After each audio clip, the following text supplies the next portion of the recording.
Hello. I just want to say thank you ever so much to everyone who has watched and commented and supported the last video that I placed up on here on YouTube. It took a little bit of courage and a little bit of time for me to actually commit some of my stories to video, to the internet, for you to watch whenever you wanted. But I'm really pleased with the response I've had, and I want to thank you all for your support. Well, here we are. Here's a second one. And if, like me, well, of course, like me, I'm here. I mean, you're watching this soon after it goes up, which is the 26th of July 2020. You'll know that we are still in a very unusual time. And it's a time of great anxiety, and it's a time of sometimes people don't know what to do with themselves and are scared to go out or scared to do the things they used to do. So part of the purpose of this series of videos is just to make you have some time to yourself to relax and just enjoy stories.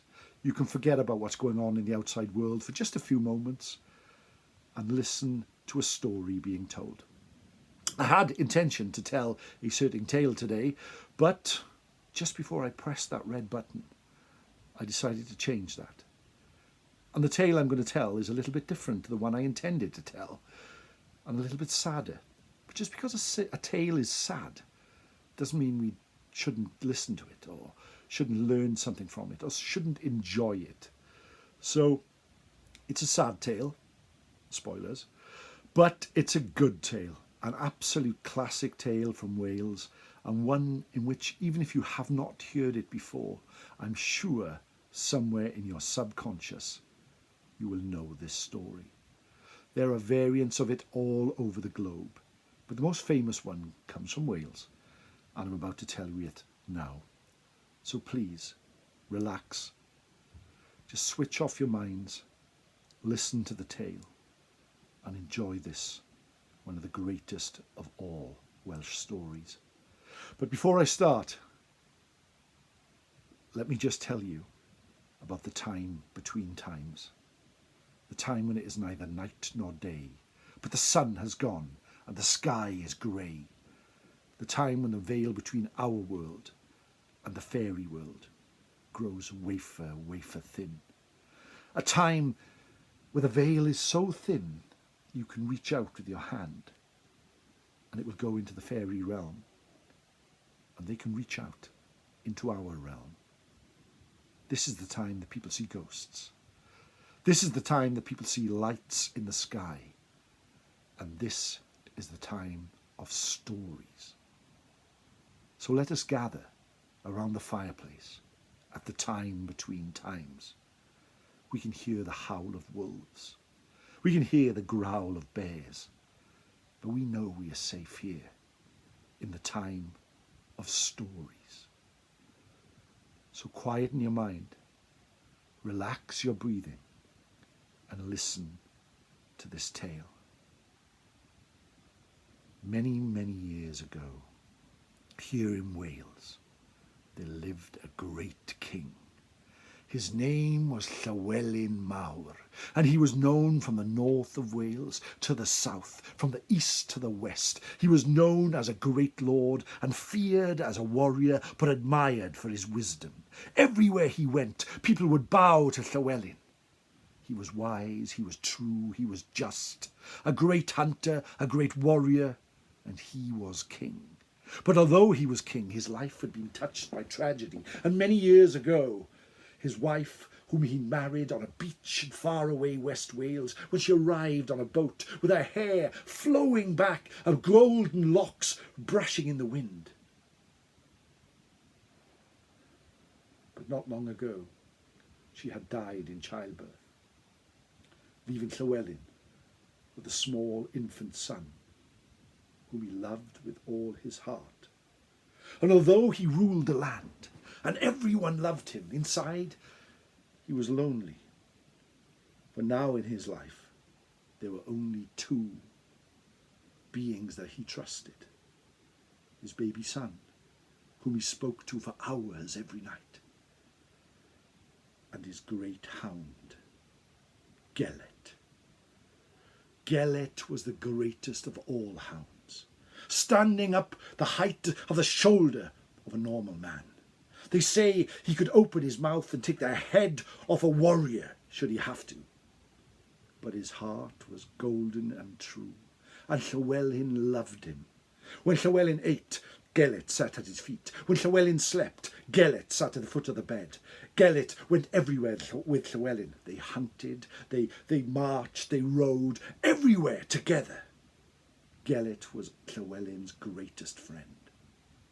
And now, many years ago, on this very night, in a place in the middle of Wales, so dark that the sun only just managed to peek over the great mountains, Llywelyn had made camp.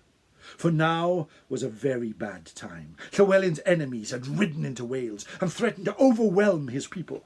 Llywelyn had made a camp and gathered all his warriors, and now in the tent Llywelyn sat with his hound Gelert and his baby son in his crib. Llywelyn was ready for war. His armour stood nearby. His sword, which only he could lift, so great was he a warrior, was next to his bed, and Llywelyn made ready to sleep, for in the morning he knew there would be a battle, knew there would be a war, and Llywelyn was ready for it with all his heart, to free his land of tyranny. The time between times fell, and Llywelyn grabbed his infant son and kissed him on the forehead before placing him in his cot. "Gelert, come here," he called, and the great hound marched up to Llywelyn and placed his head upon his lap. Llywelyn looked at him and said, "Tomorrow is a great day. Tomorrow will be a black day. Tomorrow will be one of those days where cries shall reach to the night, but we know that we shall be true and brave. Be with me tomorrow, Gelert, and we shall battle and free this land of our enemies. For tonight, sleep well." Llywelyn placed his head upon his pillow, and exhausted from the day's endeavours, soon fell fast asleep. Gelert settled down at the foot of the bed, and the night grew dark. In the middle of the night, as Llywelyn was in the darkest, deepest of his sleeps, dreaming of his wife who was now no longer with him, the flap to the tent opened up, and one of Llywelyn's warriors rushed inside. My lord! The enemy have come! They are upon us! Quick, to arms, my lord, to arms!" Llywelyn leapt up from the bed, placed on his armour, grabbed his sword, grabbed his shield, and was just called Gelert, "Gelert, come on!" and was just about to rush to battle when he realised one thing. His nursemaid, whom he took everywhere with him to look after his son, had fallen ill the day before. And now there was no one to look after the baby. He turned to the doorway, looking, thinking, what could he do? And then heard the clash of arms, the neigh of the horse, the charge of warriors, and he knew his enemies were upon him, and he had to leave that very moment. So he turned. "Gelert, my great hound, today had been promised to you. This battle had been promised to you. But do this for me. Look after my son. Look after him with every beat that is left in your heart. Look after him with every ounce that remains of your courage. Please, for I must leave, and leave right now." Llywelyn rushed from the tent, patting Gelert on the head, leaving his infant son sleeping, and charged out, summoning his warriors. That day, a great battle was fought. It ebbed and flowed as the day went on, and at times it was like Llywelyn's army would be overrun. But as the night started to fall, and the time between times came upon them once more, Llywelyn was victorious. He rode at the front of his army, all of them cheering to the night, back to the camp, took off his armour and rushed into his tent in order to greet his infant son.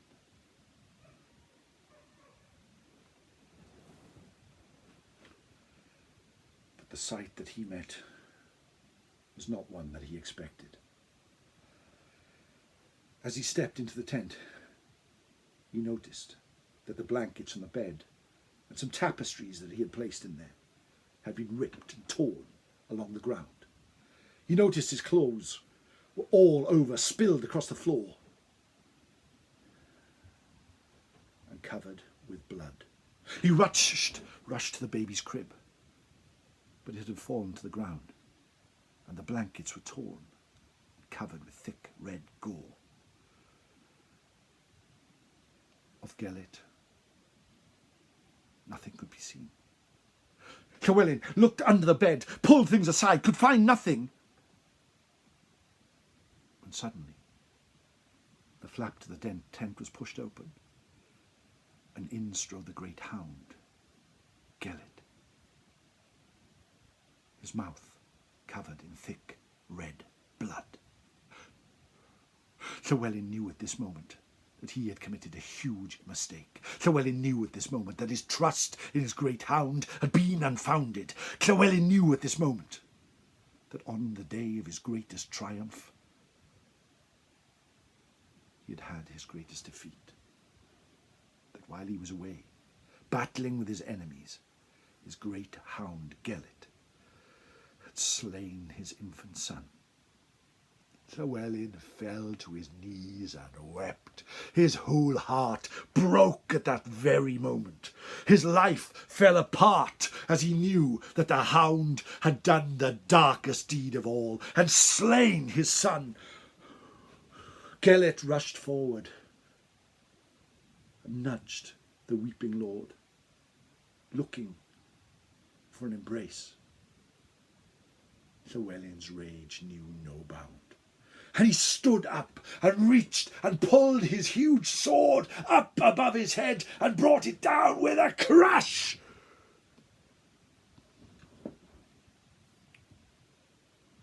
And severed Gelert's head. The great hound fell to the floor and breathed his last, and lay there, dead. Llewellyn looked to the heavens, his world totally torn apart, and wept and wept. He would have wept through the night, but mere seconds later, the sounds of his crying were met by more crying, the sounds of an infant's tears. He looked around, and there in the corner of the room was a pile of blankets. Llewellyn rushed over and pulled them aside.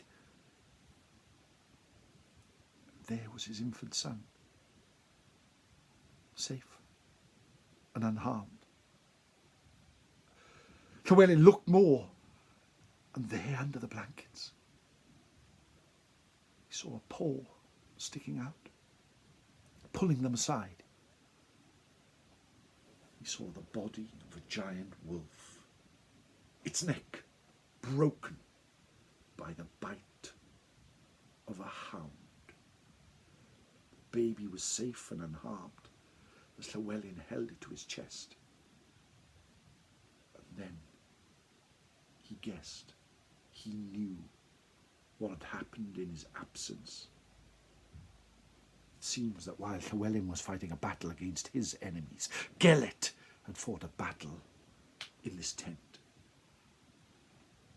Attracted by the sleeping babe, a great wolf must have crept into the tent as the men were fighting the battle. And there, great hound had fought against wolf, protecting the baby. And Gelert had been triumphant, and saved the babe from certain death. But now, Llewellyn had killed Gelert, his faithful hound. He took the body of the dog, the great hound, and rode to a place that is now called Gelert, and buried him under a stone. He stayed there for many days, inconsolable, and it is said that he never smiled again. Not long later, Llewellyn was killed in an ambush by his enemies, and the land fell into chaos once more.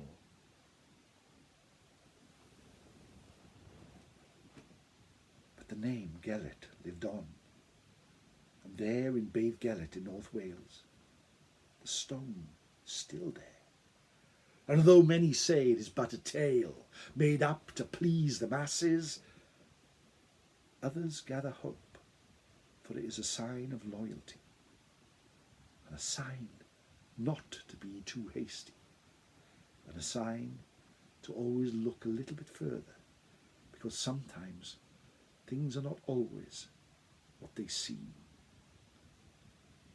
And that, my friends, is the sad, sad tale of Gelert the Hound. Thank you ever so much for listening and watching once more. If there's anything you'd like to see on the channel, or like me to tell, please leave it in the comments below. Please subscribe and hit the like button, and please watch if you are enjoying the stories. I thank you ever so much for listening.